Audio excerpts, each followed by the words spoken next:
Well, President Mugabe had called for a cabinet meeting to take place at 9 o'clock this morning. The new line that's coming into us today is that only 5 ministers and the Attorney General turned up to that cabinet meeting that was called by President Mugabe.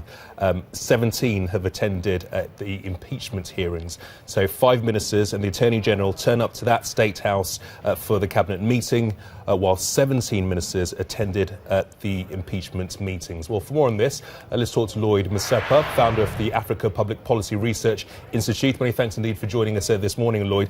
Your reaction to the fact that only 5 cabinet ministers turned up to this meeting that was called by President Mugabe at 9 o'clock? It's obvious that, every minister wants Mugabe to go now. The people that turned up, actually, my report says only 4 ministers and the Attorney General turned up at State House this morning. Everybody has rejected Mugabe. The people have rejected Mugabe. His party has rejected him. The military has rejected him. And he's still in denial. He thinks he's still president. Everybody thinks Mugabe should do the honorable thing and step down. He is behaving as if he's still president and he still can go on to call government meetings. And, that is a sad aspect of it. So we are hoping that at some point he gets the message that it's only him who is out of sync with the national sentiment. Everybody is saying that President Mugabe should go, but yet there is still mutual respect taking place in Zimbabwe. General Chiwengo, in his news conference yesterday, called him His Excellency, Mr. President. Emerson Mnangagwa said that he is still in touch with Robert Mugabe. The mutual respect is still there. The mutual respect is still there. Don't forget that these guys are coming from a long history of liberation war companionship.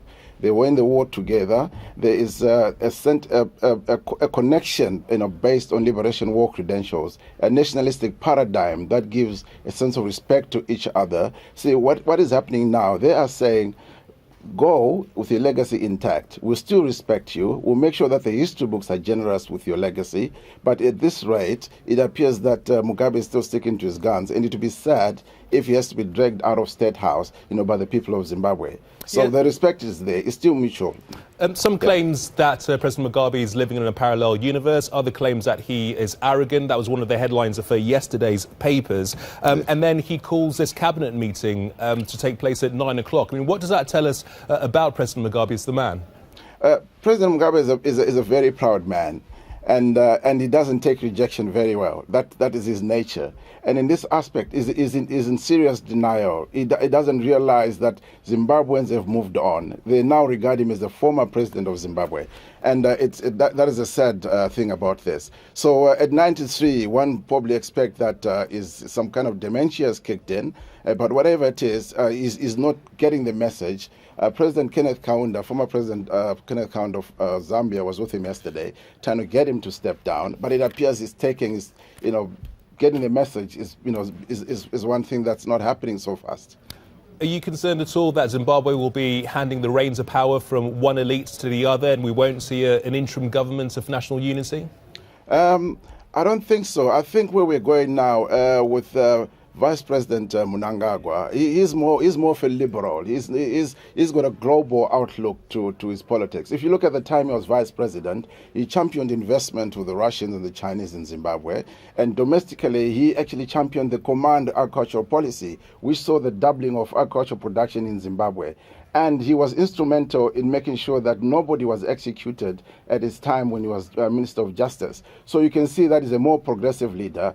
And it is my belief that he will reach out to the opposition and come up with some sort of national unity or national government so to drive the Zimbabwe forward.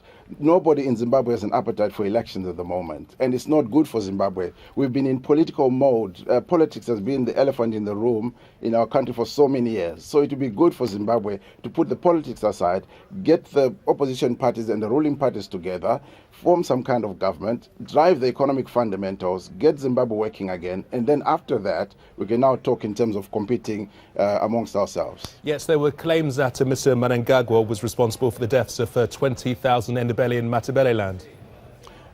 You see, that kind of propaganda is pushed by those who seek to see ZANU-PF, go under. Let's be mindful that a cabinet decision is a collective decision. He was state security minister, but a decision like that is not made by an individual. It's made by the president, it was made by the cabinet, and therefore it collectively bound all of them. It was a time when ZAPU and ZANU were fighting, an internal strife. Yes, it's regrettable that a lot of people died, but let's be mindful of the fact that it was a government initiative, not an individual initiative. Okay, Lloyd, appreciate your time. Many thanks indeed for talking to us this morning. Thank you. Teresa.